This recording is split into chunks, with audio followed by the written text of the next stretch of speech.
Kia ora, my name is Charlie, and it's time to chat. Let's talk about the Formula 1 Pirelli British Grand Prix of 2026.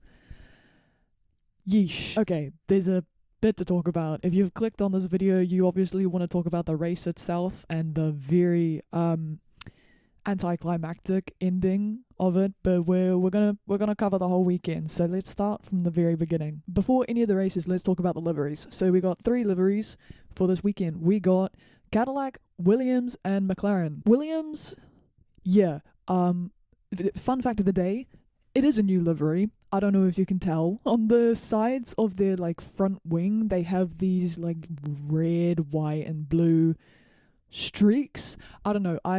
Personally, I didn't notice that it was a new livery until I saw an article, and I was like, oh, okay. I hope that they're putting the effort that they could have put into the car. No, spoiler alert, no they didn't. Cadillac doing a red, white and blue American 250 years of independence at the British Grand Prix. You know what? Bold move. I mean, I understand because, 4th of July weekend and yada yada, but a little bit of a crazy move at the British Grand Prix. I'm looking at it right now. It's kind of ugly.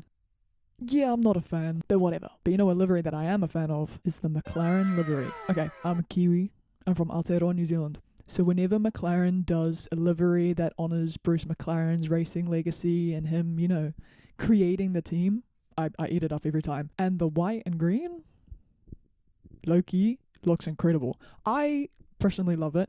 Honoring the first Formula 1 car that was brought to the 1966 Monaco Grand Prix, the M2B. And it had, the white and the green, and it has got the old Bruce McLaren logo. Fun fact of the day, with the Kiwi and everything, it is on the car somewhere. I thought it was sleek. I thought it was beautiful. And their race suits match.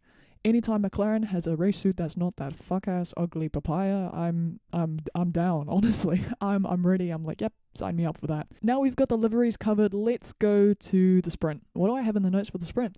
Absolutely bugger all. Absolutely shocking start from Leclerc and Verstappen. That max P3 to P6 was just a subtle foreshadowing to his entire weekend, and honestly, I don't want to talk about it. This Ford engine is so temperamental. Isaac Hadjar also had a really shoddy start, so yeah, I'm not very happy. There's a fair bit of yo-yoing. Hamilton led the spread. He spread his legs. Hamilton led the sprint until about lap 8. He used too much of his energy trying to defend Kimi Antonelli, and Kimi just went straight through. Not much else really changed, to be honest. Sergio Perez and Fernando Alonso had an incident. I just saw it noted on the thing. I didn't even actually see what happened. There was a crazy close incident between Liam and Isaac. That was mental. I don't know how Liam didn't get a penalty for that. As much as I am a Liam Lawson supporter and glazer all day, every day, that was a little insane. But hey, it's fine. It's all good. Kimi P1, Hamilton P2, and Norris P3, then followed by Russell, Leclerc, Verstappen, Piastri, and Liam Lawson. Let's go, lad.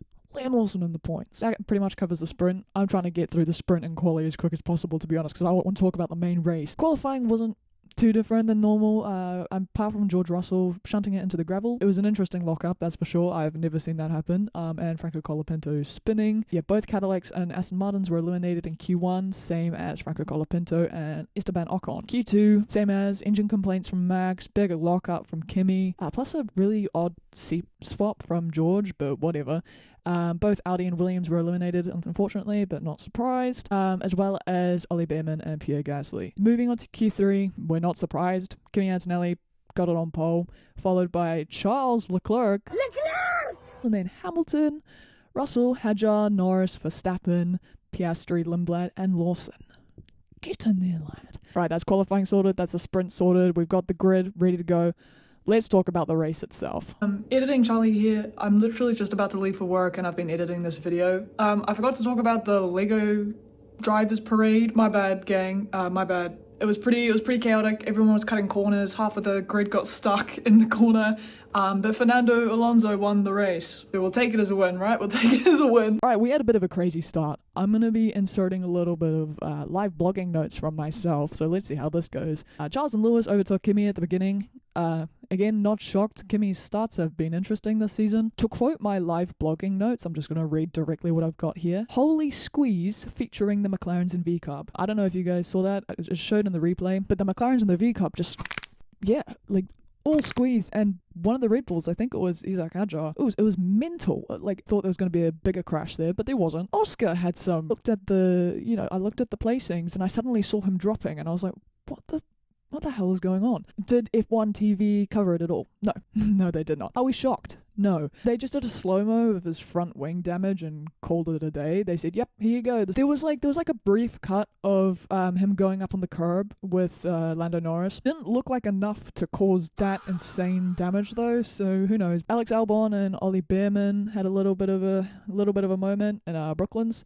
and rightly so. Alex Albon got a 10-second time penalty for that, really making Williams' day even worse. But around this time, you know what? Around this time, I looked at the thing and it said Carlos was on P10, so pros and cons. Lewis Hamilton picked up a 5-second time penalty for moving before the lights. Max overtook Isaac. Little bit of a moment going on there. I want to talk about Carlos Sainz versus the Alpines. It was the ultimate colonizer battle, I fear. Did they show it? No, they didn't. Of course they didn't. There was like a very, very brief pop-up of Carlos trying to overtake Pierre Gasly, and that was about it. Just saw the two of them just yo-yoing in the board, and you're just like, oh, I bet they're having a great time right now. Carlos being P10 in that tractor over Williams, you know what? Honestly impressive. Like, I know he didn't stay there for very long, and he battled with Alpine, taking it as a win, honestly. Kimi overtook Lewis eventually on lap 11. Max pitted and is flying on those new hards. Like, it was incredible. I was like, I had that hopium as a Red Bull fan to be like, we're gonna get there. We're gonna get there on the podium. Little did I know, but let's not jump the gun, all right? Lewis is complaining about understeer, then got called onto the pits at lap 24. Drove his penalty, 5-second time penalty. He did say his tires were fine, but Ferrari said box, so, you know, it worked out, I guess. Yeah, I'm going to quote my notes again. Quote, Lewis is on George's ass right now, lap 28. I have no other context apart from that. Max, Lewis, and George were pretty close together for like a very long time. Max was complaining about the lack of grip as well while he was ahead, and then George and Lewis were having a little bit of a battle. Lewis did an absolutely beautiful lunge, may I say, on lap 31. Immediately lost the position, but you know what, it's whatever. Quoting David Coulthard, I want the anti-aging pills this man is on, and yep, fair enough, DC, I agree. Lap 34, George got a radio message saying he had a slow puncture. Oh my god. A slow puncture, not a big puncture, not a little puncture, a slow one. During that time, Max and George were having a little bit of a battle. George does an interesting move, to say the least, before the pit lane entry, to basically shove Max off the track. Not to be biased or anything as a Max Verstappen supporter, but it was a little bit crazy. And then he pulled into the pits for his pit stop. That was investigated and later dropped. No punishment, no nothing. No worries, guys. No worries. You know what? There was a little bit of an incident when Kimi came into the pits with Nico Hulkenberg. I didn't see it very well because it was only in that tiny pop-up. Stuffed up Kimi's pit stop just a little bit slower than they would have wanted, but whatever, he comes out. Lance Stroll was given a 5-second time penalty for track limits, and honestly, I'm not surprised because if anyone has seen the onboard from, it was either the sprint or qualifying, and the way he had to fully turn the wheel. Normally, you know, when you do a corner, you just go like this or like this. No, this man had to fully rotate the thing. It was horrific to watch. Max and Lewis were battling for P3, and then shock. The Audi engine shat itself. Nico Hulkenberg DNF from the race. I felt so bad. I saw the yellow flags and I was like, is it the Audi? Yes, it was. Virtual safety car, obviously. Max pits. Charles is worried about the undercut from Kimi. There's kind of 10 laps or so of just racing. Nothing really much going on until lap 42. Kimi Antonelli is pitted for an issue.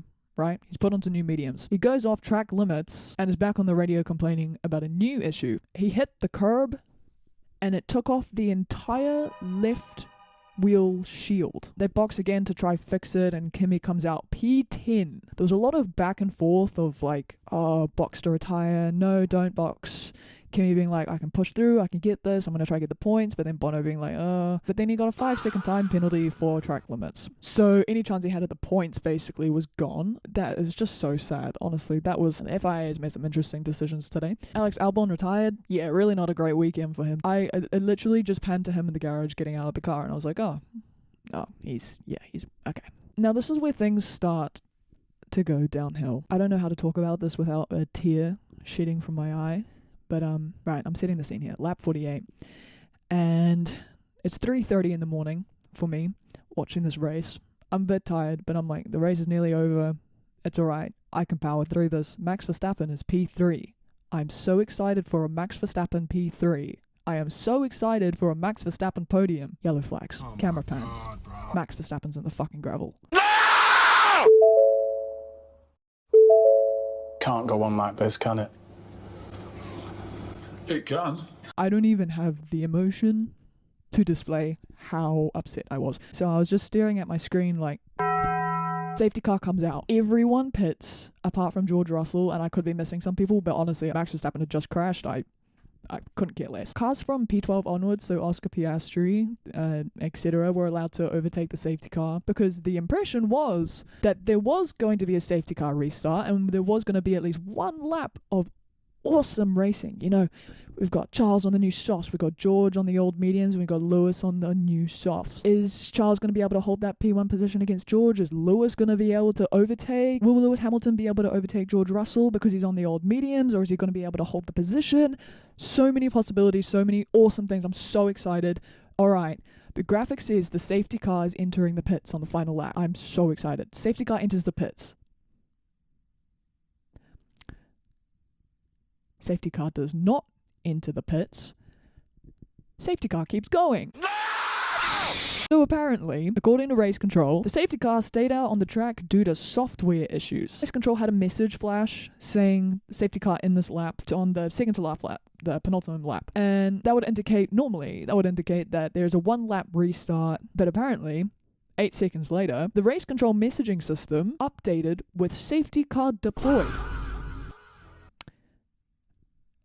And the safety car stayed out on track, which led to the most anticlimactic ending of a Grand Prix I have seen in my entire life. I think it just hurt because it could have been so much better. It could have been so much better. But no. Safety car stayed in. Am I a little bit biased for saying that just gave George Russell the P2? Yes. But I'm still mad. Charles Leclerc P1. Congrats to the guy. He has been having a rough time at the moment. But let's just soak in the moment right now that Charles Leclerc won a race in 2026. George Russell in P2 and Lewis Hamilton in P3. Followed by Norris, Hadjar, Lawson. Liam Lawson, my goat. Liam Lawson, my goat in P6. Come on, lad. And we had Arvid Limbad in P7. Insane. Gabriel Bortoleto putting it in P8, putting that Audi in P8 and getting the points. Good for him. And can we talk about Franco Colapinto, P19 to P9. Vamos. And we had Pierre Gasly to finish off the points as well. So double points for Alpine and double points for VCARB. Overall, though, what a shit ending to the race. I mean, come on, like, it could have been so much better, but yeah, what can we do? It's happened. What can we do but complain in a video like this? I'm excited to see what happens with Spa. We've got a week to kind of catch up, making the championship a little bit tighter though, eh? I think that's about it for the Gritish Grand Prix of 2026. Definitely kept us on our toes a little bit, but it kind of sucked that I had such a bad ending, but you know what, we live and we learn. Congratulations to Charles Leclerc finally getting a win after 2 years. This is my first video on the channel actually, so if you're down for more content like this, feel free to subscribe and hit the like button. I'm planning on posting debriefs for the rest of the races for this year, as well as some MotoGP if you're interested in that. Going to be doing some race debriefs and just kind of general talk about rumors, especially with all the transfers going on at the moment. That's going to be a video coming up. Maybe just post some other random vlogs here and there, but if you enjoyed this, yeah, feel free to hit the subscribe button, like, and I'll see you in the next video. Bye-bye. Leclerc! Leclerc! Leclerc!